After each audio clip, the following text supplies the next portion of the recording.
¿Qué sucede en el país? Tendencias del acontecer nacional en análisis situacional. Hoy nos acompaña Luis Quintana, internacionalista y profesor universitario en geopolítica. Bienvenido, Luis. ¿Cómo estás? Muchas gracias por la invitación.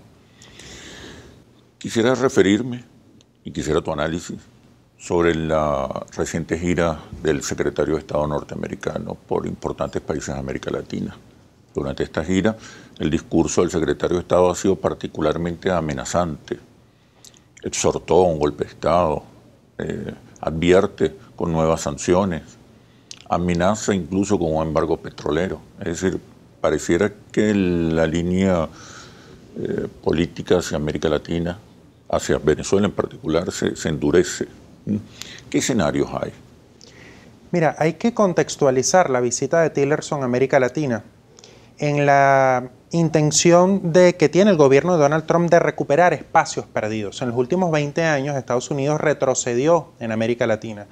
Estos últimos 20 años le han demostrado a Estados Unidos que la hegemonía que ellos tenían en el siglo XX pues se ha erosionado profundamente desde el punto de vista político en primer lugar, pero también desde el punto de vista económico. China hace 20 años era el 15º socio comercial de América Latina y hoy es el segundo. Y en algunos países tan importantes económicamente hablando como México, como Brasil, como Argentina, es el primer socio comercial. Por ejemplo, Rusia también ha incrementado su presencia a través de la venta de armamentos y de equipos estratégicos de defensa en América Latina de forma sustancial, y el mercado que ha venido tomando Rusia en América Latina, inclusive en países como Argentina, con un gobierno de derecha como el de Macri, ha venido girando, digamos, la compra de armas de Estados Unidos hacia Rusia, justamente.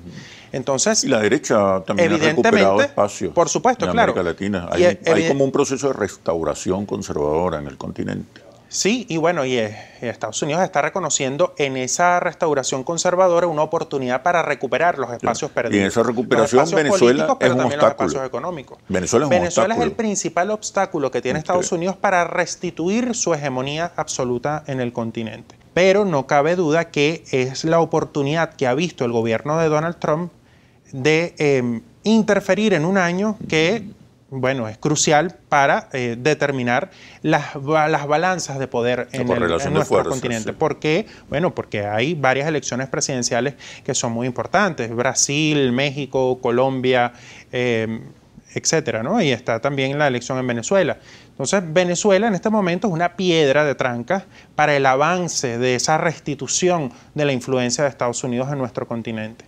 ¿De qué manera intenta Estados Unidos restaurar su hegemonía y salir de Venezuela?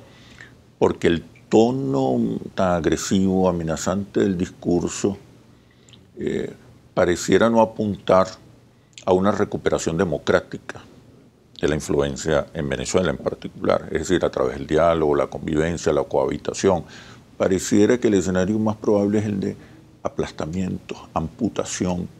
Correcto. Desalojo. Estados Unidos, por unos momentos afirma a través de sus voceros, inclusive el jefe del Departamento de Estado, que ellos buscan una transición pacífica en Venezuela. Pero no cabe duda que si ocurre un golpe de Estado, una guerra civil o una intervención militar extranjera, pues lo que menos va a haber es una transición pacífica. Una agudización de las condiciones sociales. Correcto. Entonces, Estados Unidos, por otra parte, maneja un tono muy amenazante, muy agresivo, y está exhortando a los países a tomar decisiones y opciones cada vez más agresivas y hostiles hacia Venezuela. No solo hacia el gobierno venezolano, sino también hacia el pueblo venezolano, porque hay que ver que las sanciones económicas perjudican fundamentalmente al pueblo venezolano, a la cotidianidad del pueblo, a sus condiciones de vida concretas. Entonces, yo quiero, Luis, que sigamos profundizando en este tema, pero una vez que regresemos a los comerciales, por favor. Ya venimos. ¿Qué sucede en el país? Tendencias del acontecer nacional en análisis situacional. ¿Qué sucede en el país? Tendencias del acontecer nacional en análisis situacional. Hablábamos de la estrategia de recuperación de influencia en América Latina y en Venezuela por parte de los Estados Unidos, a partir de la gira reciente de Tillerson. ¿Qué me dices? Bueno, te decía que Venezuela es la principal piedra de tranca para que Estados Unidos recupere la influencia perdida en estos últimos 20 años en América Latina. Ellos necesitan recuperar mercados, necesitan recuperar influencia política y necesitan que las piedras en el zapato que representa el gobierno del presidente Maduro y otros gobiernos progresistas de América Latina, pues se erradiquen del panorama. Y para erradicarlas, pues no la tienen tan fácil. Han intentado por todas las vías deshacerse del gobierno del presidente Maduro y han fracasado. Y ahora esta gira lo que pretende es poner más presión sobre los gobiernos del llamado Grupo de Lima para que incrementen con mucha más efectividad la presión sobre Venezuela. Y yo lo veo de la siguiente manera, pues la única manera que esos gobiernos tienen de incrementar la presión es tomando ellos mismos sanciones económicas contra el país, es decir, alineándose a la postura que ha mantenido Estados Unidos de someter a Venezuela a través de sanciones económicas que, por ejemplo, nos impiden transar nuevas condiciones de nuestra deuda o adquirir nueva deuda, o sanciones de carácter individual como las que han mantenido tanto Washington como la Unión Europea. Es decir, en los otros países de América Latina lo único que les falta, porque además se interfieren en asuntos internos de Venezuela de forma ordinaria, cotidiana, como si fueran asuntos en los que ellos tienen alguna autoridad, pues lo único que les falta es justamente cruzar esa línea de las sanciones. Y lo otro es agregar elementos también a la posibilidad de una intervención mucho más agresiva.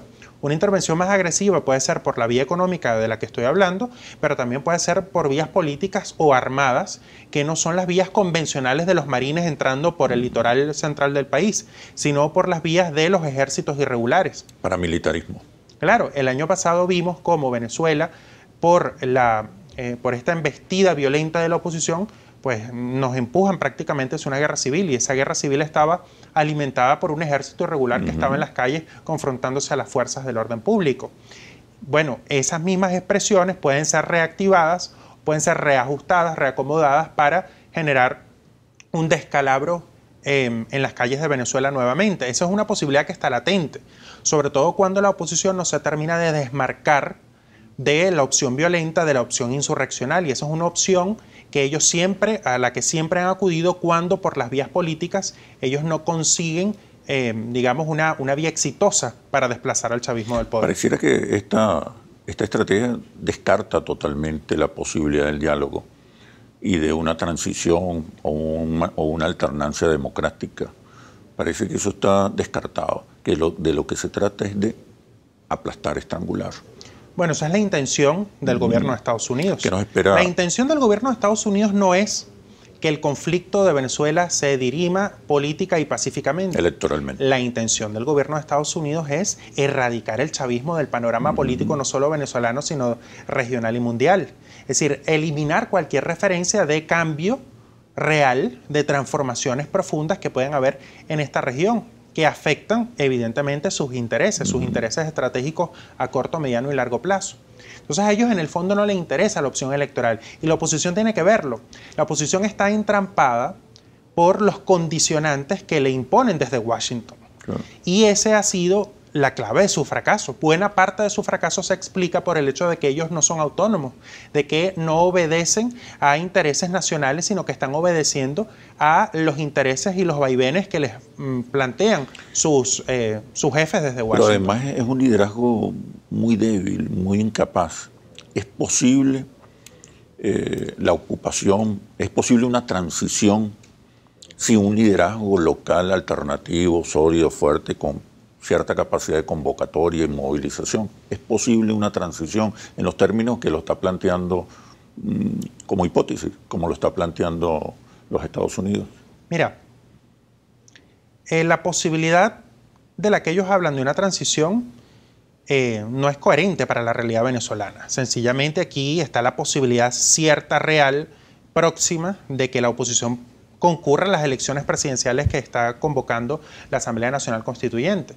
Y esa es una posibilidad sencillamente de someterse al juicio del pueblo para ver si se reelige el presidente Nicolás Maduro, como parece que va a ser, o si el pueblo vota en favor de la oposición.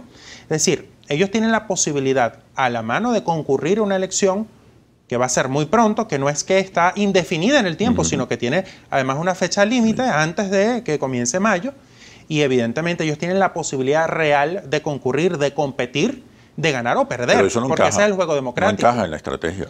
Eso no encaja en la estrategia de ellos, lamentablemente, para desgracia del país, sobre todo para la desgracia de quienes aspiran a la opción que plantea la oposición, porque sencillamente ellos en el fondo no creen en las vías pacíficas, ellos no son suficientemente independientes de los intereses externos como para plantearse una vía realmente constitucional, pacífica y electoral.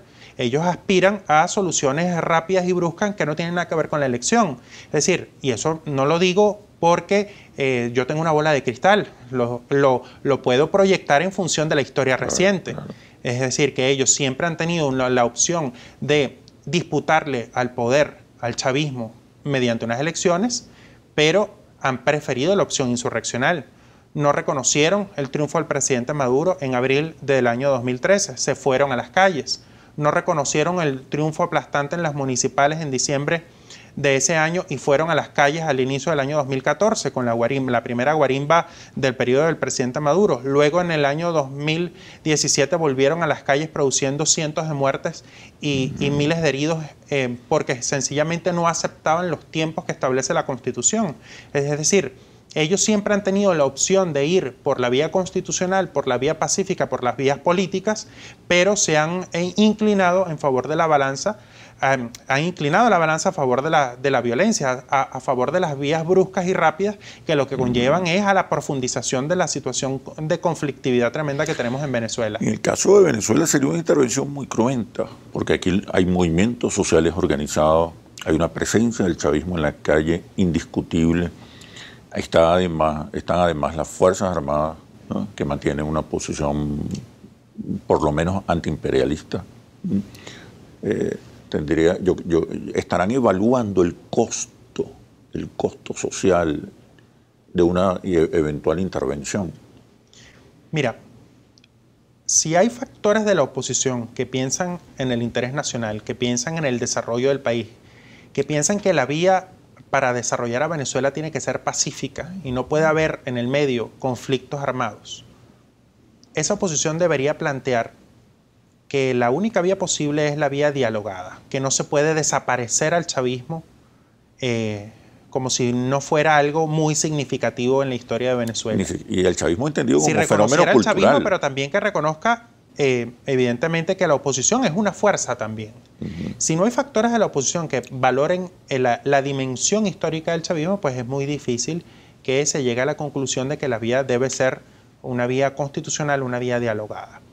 El esfuerzo que se está haciendo en República Dominicana, que está en pleno desarrollo, pues es un esfuerzo significativo al que se han visto obligados ciertos actores políticos a acudir porque, bueno, prácticamente la situación del país no le da otra opción. Es decir, fracasaron en la vía de la violencia, fracasaron en la vía del abstencionismo electoral, que le ha dado victorias resonantes al chavismo, y bueno, ellos no le quedan otra alternativa que acudir a un diálogo para establecer unos términos de convivencia mínimos que permitan llevar en paz a Venezuela y que la paz sea la base también de la recuperación económica. Además, más del 80% de los venezolanos está de acuerdo con el diálogo. Hay una demanda de conciliación mayoritaria en el país. Hay un rechazo. 3 de cada 4 venezolanos rechaza cualquier tipo de intervención extranjera y más de 9 de cada 10 venezolanos rechazan una eventual intervención militar. O sea que tampoco cuentan con el respaldo de la opinión pública por ahora. Quiero que hablemos a continuación de la próxima Cumbre de las Américas y la invitación que se le cursó al presidente Maduro. Parece un gesto de buena voluntad, pero en política la buena voluntad no es muy frecuente. Pero hablamos a continuación de los comerciales. Ya venimos. ¿Qué sucede en el país? Tendencias del acontecer nacional en Análisis Situacional. ¿Qué sucede en el país?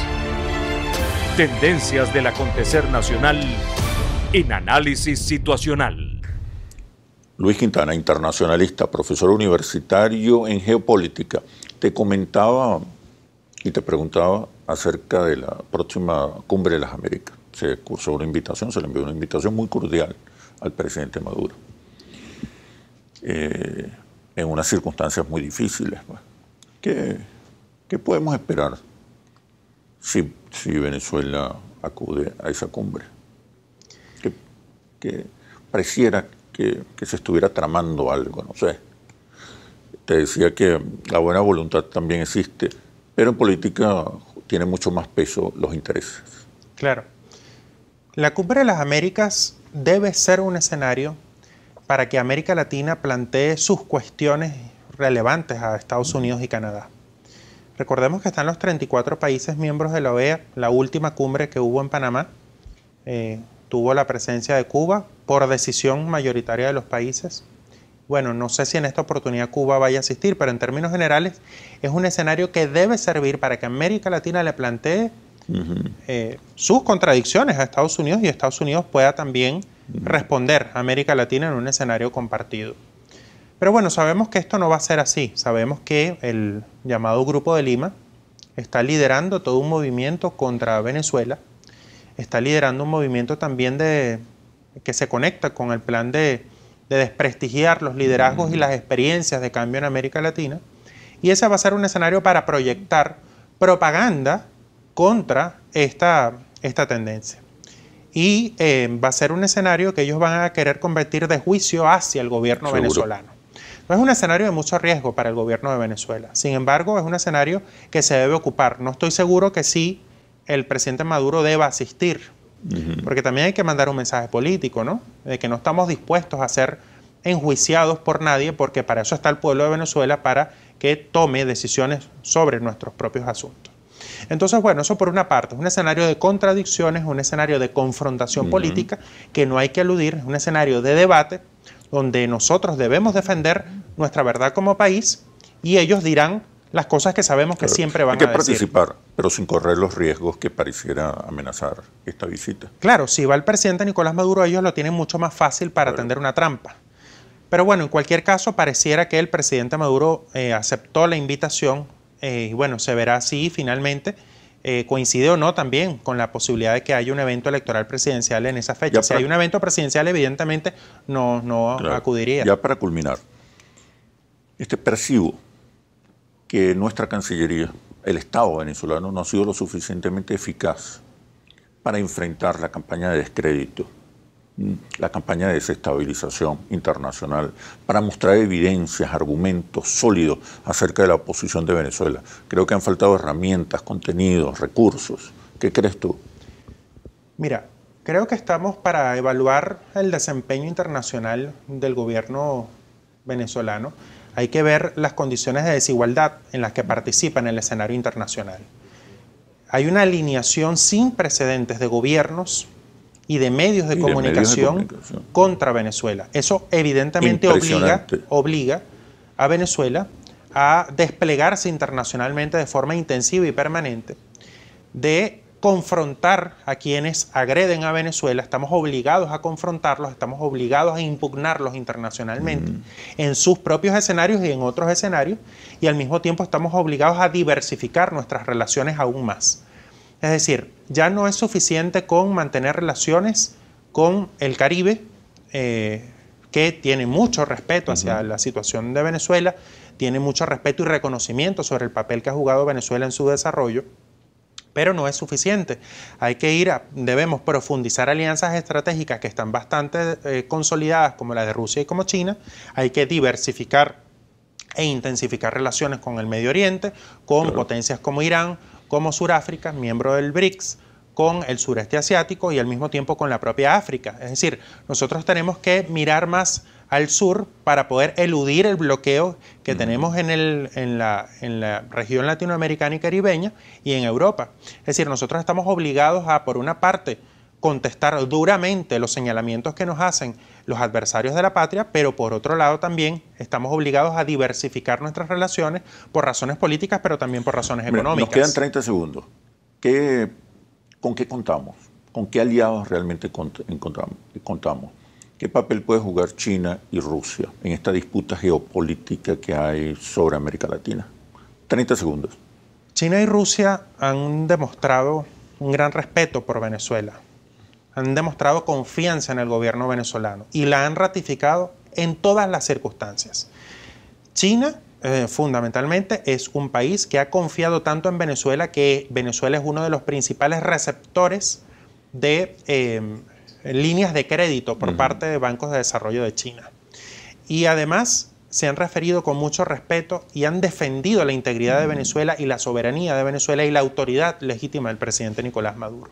Esos son aliados que hay que cultivar y relaciones que tenemos que siempre tender a la profundización. Y al mismo tiempo tenemos que buscar también otros aliados, porque evidentemente no son suficientes. China y Rusia son actores muy pesados a nivel global, pero no tienen el interés de ser actores que interfieran en las relaciones interamericanas. Son actores que siempre van a favorecer una relación privilegiada con Venezuela, pero también son actores que van a preferir tener equilibrios en sus relaciones, inclusive con gobiernos de derecha en América Latina. En cualquier caso, Venezuela no tiene las manos atadas.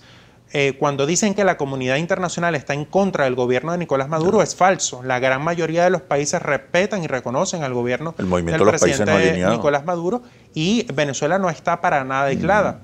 Está en una situación de grandes contradicciones con sus vecinos de América Latina, no con todos, pero sí con algunos muy importantes, y evidentemente tiene una relación de contradicciones muy importantes también con Estados Unidos, y es normal, porque bueno, Venezuela desafía sus intereses en la región. Excelente. Bueno, muchísimas gracias, Luis, por este análisis situacional. Gracias a ti por invitarme. Hasta pronto. Gracias. Así culmina este análisis situacional. Los invito a seguirnos por nuestras redes sociales @interlaces y @asituacional, o visite nuestro portal interlaces.com. Soy Oscar Chemmel y los espero en un próximo análisis situacional por Globovisión. Aquí nos vemos todos.